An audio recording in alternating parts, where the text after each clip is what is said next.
The scene begins with a group of high school students who find themselves in an unknown place after their teacher leaves for a while. They discover that their phones don't work, and in front of them is a winged girl who claims to be a goddess. She tells them that they have been summoned to save the fantasy world, and they will soon be taken to the shrine of Fantasia to meet the saint who received the prophecy. The students start asking questions about what they can expect in the fantasy world. One student, Oh Han Wu, asks about levels and skills, while Jiang Mi Yan asks about knights and the medieval aspects. Choi Kang Min wonders if any of them will become real heroes. No, because not everyone is endowed with equal power, and only after receiving the recognition and blessing of the gods, they will be able to become heroes. The class president, Ubora, raises the most important question of when they will return home. The goddess does not have an exact answer to this. She simply says that if in the future heroes defeat the demon lord, then the gods who gave them blessings will fulfill their wishes. However, the students continue to ask questions, but the goddess provides less and less specific information. The main character, Kang Han Su, finally raises his hand and asks to be sent home, stating that he is not a fighter and has no place in this world. However, the goddess asks why they would turn a blind eye to the world's misfortunes and continue their normal lives. Kang Han Su responds that he cannot become a hero because he worries about his family. The goddess then announces that anyone who wishes to return home should tell her right away. As a result, the main character is left alone at the portal, and when he enters the portal, he finds himself in an unfamiliar place far from school, near a forest. He hears rustling and discovers huge werewolves who have already feasted on an elf and are now targeting him. Meanwhile, the other classmates end up in the shrine of Fantasia, where they are met the saint, and a swordmaster named Alsus, and Princess Athena, who is an archmage. Ohan immediately started checking the status window before a lot of messages from various gods began to pop up, such as a certain god evaluates heroes, and offering favor to those who they deem worthy. Those who are not favored will not be needed. In this new world, the student's adventure begins. Meanwhile, as Hansu is running from the monsters, he accessed his status window and discovered a curse called Hero, which automatically translated hostile monsters' languages and reduced his hunting and achievement experience. However, his attempts at communication with the monsters were met with hostility. While running, he heard an unfamiliar language and was suddenly struck by an arrow. A fight broke out between the werewolves and the elves, giving Hansu an opportunity to escape. But as he crawled away, he realized he was in dire straits and would rather die than pray to the goddess who put him in this situation. At that moment, a boy looked out from behind a tree, invisible to his eyes. A certain god was peeping. God was already openly spying on him, and the guy being on the verge of death tearfully asked to be saved. Windows with inscriptions continued to appear. At first they asked him why he was alone, and not having received a specific answer, they were confused. There were no other gods here. The word outsider came off the tongue, but the boy in the hood did not understand it. Hansu, who was lying about being a lone wolf running around in a mountainous area, the god likes this term. Hansu himself is not the same, but lies in order to get help, and it really works. A certain god helped him, the arrow split, and his body felt much better. Next to the blessing, an outsider F appeared, and Hansu learned that all his stats, except death, would be reset, and terrible things would happen if he left the wilderness. But with his health restored, Hansu decided to make a run for it. As he fled, the wolves launched a stone at him, causing him to stumble. Despite this setback, he continued on his way until he encountered a cliff. The only way to survive was to jump, risking death either from the fall or from his pursuers.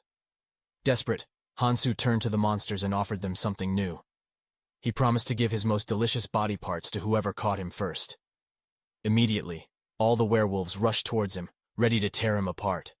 As they closed in on him, the Hansu fell backward, hugging their massive bodies and tumbling over them. The force of the collision with the ground was so strong that a column of smoke and dust flew everywhere. Soon, when all this dissipated, Hansu was breathing heavily, lying on the corpses of monsters. A certain god admired his survival skills, even though the guy himself said that there was nothing special about it. Hansu barely gets up before he hears one of the werewolves still muttering meat, trying to reach him and stab him with a dagger. Unexpectedly, his status window opens and shows the werewolf's stats, which is at level 3 Blue Moon Butcher. Maybe because of the level, the werewolf remained alive after falling from such a height. Apparently, there will always be enemies stronger than heroes, as in typical MMORPGs. Hansu grabs the stone in his hand, intending to end the life of the werewolf. Meanwhile, in the temple, the saint talks about blessings and levels. If the latter is enough to accumulate experience from killing creatures with status windows, then it is difficult to achieve the former. High school students almost do not listen to her, thinking that having received such power, they will become invincible. But many people get tense when the saint says that the gods will constantly watch them, even in a dream, even in the shower. But there is nothing vulgar about it. Jung Mi-yeon sees it in a more positive way, for which she even receives a blessing charm, F. But a certain goddess does not like that. She begins to use her charm left and right. So Jung Mi-yeon receives a curse punishment, F. The saint says that as soon as a person receives a curse or blessing, it will not disappear until death itself. Also, the higher the rank, the stronger the effect, and once the rank raises, it cannot be lowered. Meanwhile, Hansu takes the weapon from the werewolf, noticing that his level has not risen at all, and God does not give any specifics, so he decides to move on before bumping into the pack again. Hansu decided to attack, and the gods started to pray for his soul. However, Hansu assured them that he wouldn't die. Then, Hansu tied a vine to a stone and swung it in the air. The werewolves had just noticed his presence by this time, while Hansu was about to show the monsters what centrifugal force is. In fact, if he just avoided death, then the blessing would take care of everything else. He managed to deal with all the wolves except for one, and he asked him about where the village is. The werewolf showed him the way, and then asked him to spare him. But after all, Hansu promised that he would just hurt him less, and not spare him. Meanwhile, in the temple, they arranged for a rest, telling the high school students that their training would begin the next day. Alsis would teach swordsmanship, and Athena would teach magic. Oh Han-woo immediately asked if it was possible not to study at all because he was too self-confident. Some immature god pays attention to him. The next morning, everyone was already lined up, waiting for Princess Athena. At the same time, Oh Han-woo received the blessing special, which meant, you are the most special hero in the whole world, and only you can feel this blessing well. Thinking himself special, Oh Han-woo left the temple and went to the city square of the prologue. He immediately went to the Guild of Mercenaries, where he decided to sign up immediately, as it is done in many games of this genre. Then, a red-haired lady approached him, warning that it was very dangerous, and he needed to return home. However, Oh Han-woo thought that this mercenary was some kind of princess in disguise. That's why he decided to catch her, inviting her to his team. The immature main god is dying of laughter. After successfully handling another group of werewolves, Hansu learns that the village is located towards the west. Despite his god's apathy towards his actions, Hansu faces another werewolf and defeats it. During this confrontation, he overhears human voices and soon realizes that they are speaking in an unfamiliar language. The humans notice him, and without comprehending their language, Hansu surrenders by falling to his knees and raising his hands above his head. As they set off together, and Hansu managed to explain his name to them with gestures, but he can't understand anything else from someone else's speech. Despite the fact that it seems that his new acquaintances are friendly to him now, God is not happy with this situation at all because the guy does not behave like an outsider. He also talks to them as if they are close. Hansu just shrugs him off and talks about his own things. He also managed to find out other people's names. The big guy with the beard is called Gary, and he is most likely the leader of this group. He also carries a huge sword behind his back. The young man's name is Cole. He laughs quite often, and is also a two-handed man who owns two swords. Misa is the girl who wanted to shoot him with a crossbow. She is pointing somewhere in the distance smoke, and if it's not from a fire, then it's from someone's houses. God again notices that he is not behaving like an outsider. Then suddenly, werewolves appear from behind who clearly intend to tear up the entire team. Hansu was about to attack, however. He was outpaced by Cole and Gary, who rushed to the attack.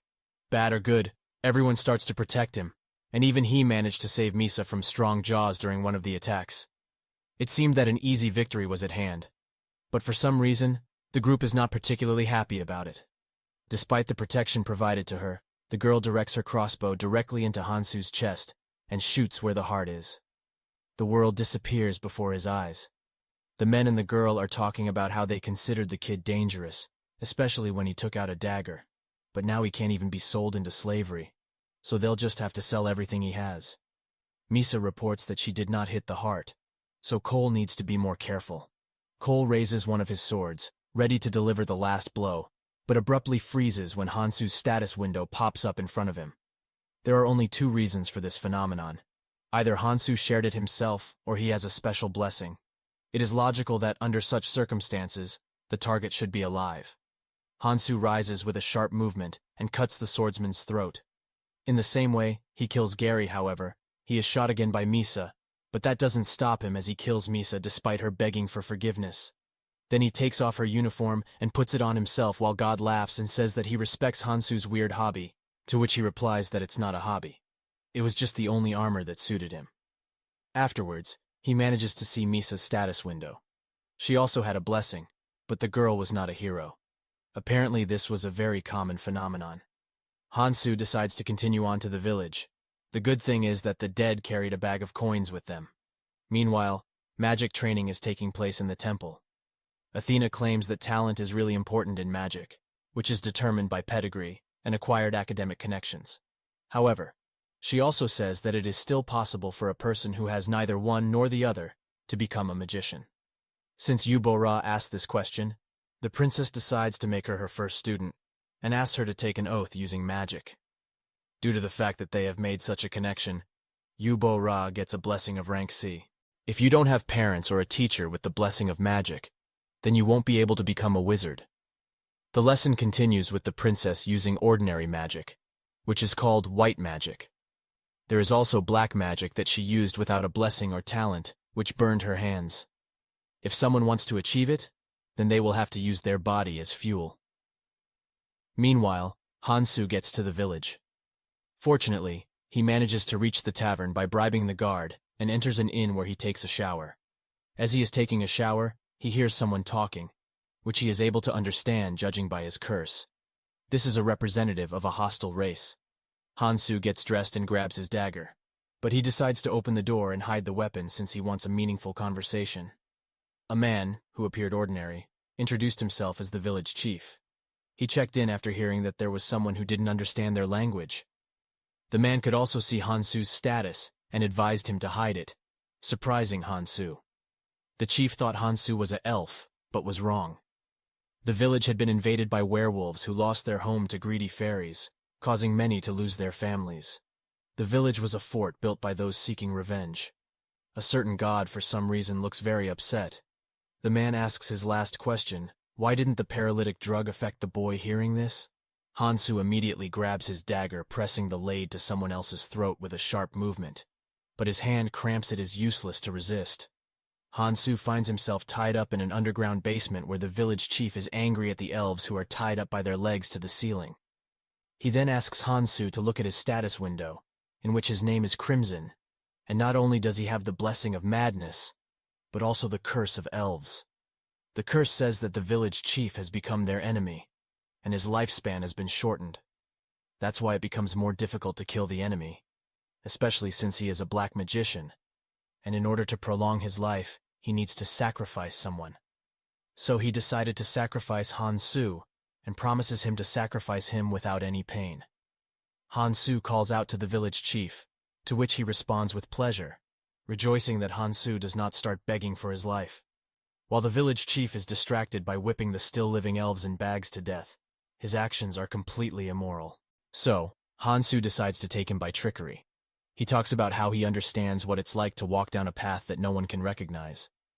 The village chief is delighted that now he himself apparently has become an outsider, which means that he should become the only wolf.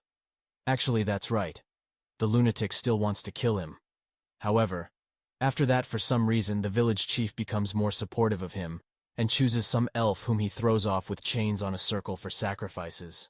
Apparently, Hansu will stay alive. In order to sacrifice, he needs the consent of the victim, which he receives from the fact that they promise the unfortunate elf that he will let his friend go after the ritual.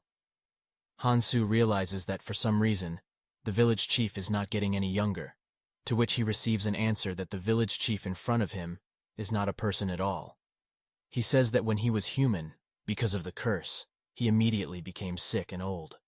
And if then, a wandering magician who proposed an experiment that makes him half human, half werewolf, a hybrid of those who have a grudge against the blonde-eared creatures, and it seems that this is condescension, because the village chief puts his palm on Hansu's shoulder and says that today is the most wonderful day, and he was finally able to know who he is. And then he adds that he uses the life of Hansu properly. Meanwhile, in the temple, we are shown the formation of Princess Athena. She was called the genius of the magic kingdom of archmages, and she herself has always admired hard-working people. Being a princess took up most of her time, but thanks to her talent, she didn't have to put much effort into it. And despite the fact that Yu Bo-ra heard explanations about the academic connection and pedigree, she still wanted to learn the whole skill on her own. That's why the princess chose her as her first student. Later, she explains to Yu Bo-ra that if she wants to strengthen her magic, then she should imitate the magic of her teacher. Thanks to the patronage, the royal family inherited some of the talents of their ancestors. It is because of this that they have been able to use outstanding flame magic for many generations. However, she can also use ice magic and create something out of ice on her own. Then, Zhang Mi-yan raises the question of how to use magic for those who do not have a blessing. A real hum arises during which the princess asks who will become her second student. Naturally, everyone is torn, which is why a more or less friendly class becomes enemies who will fight for a place. After that, she continues the lesson, saying that you can acquire your own magic through training and practice. Yu Bo-ra asks if white magic and black magic are similar, to which the princess warns her, saying that black magic requires sacrifices during each use, and it is impossible to master it. Meanwhile, in the village, Hansu sits in the sacrificial circle before the village chief asks for his consent. "We need to act quickly, otherwise life will really end here," he says. Hansu asks the village chief about his last wish to see Misa for the last time. Hansu lies that he is the boyfriend of Misa, the girl he killed earlier, but the village chief doesn't really believe him because he knows that Misa's boyfriend is Cole. Fortunately, Hansu again manages to get out by saying that he is her ex. And if the village chief still does not believe him, then let him sniff. And really, he smells like Misa, so he's not lying. Does he have any other desires? Hansu asks him to let him go free if he can survive the ritual, and it would seem that they made a deal.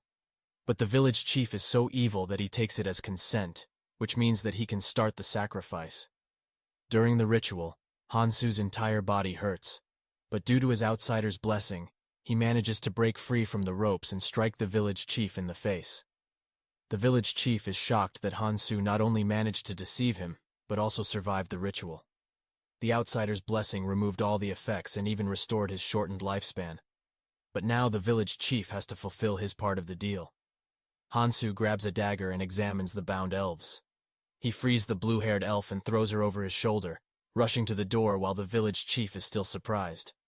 However, he soon tries to nullify his promise by releasing the lifespan he received from Hansu. He is just about to use his black magic when he abruptly chokes on his own blood and begins to age. What kind of status does this guy have? Who is he anyway? Hansu pulls out his dagger, shouting that he is an outsider's apostle, while a certain god tells him not to put on airs, and then he himself is embarrassed.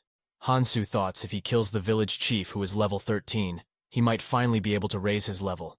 But it's better to think about escaping.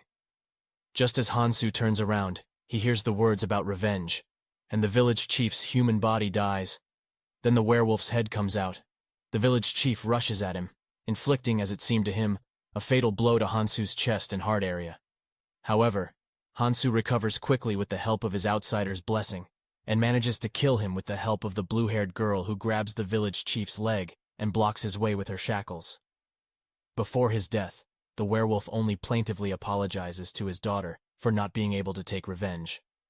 Afterwards, Hansu releases all the prisoners, even calls the guards, and it seems that everything is over until soon. The elves are still not positive towards him, and fire at him as he runs away. Meanwhile, in the temple, new magicians began to appear in the temple who wanted to receive the title of mentor for the hero they train. When Princess Athena talked about how to create a fireball and was asked again if mathematical formulas were needed, she refused.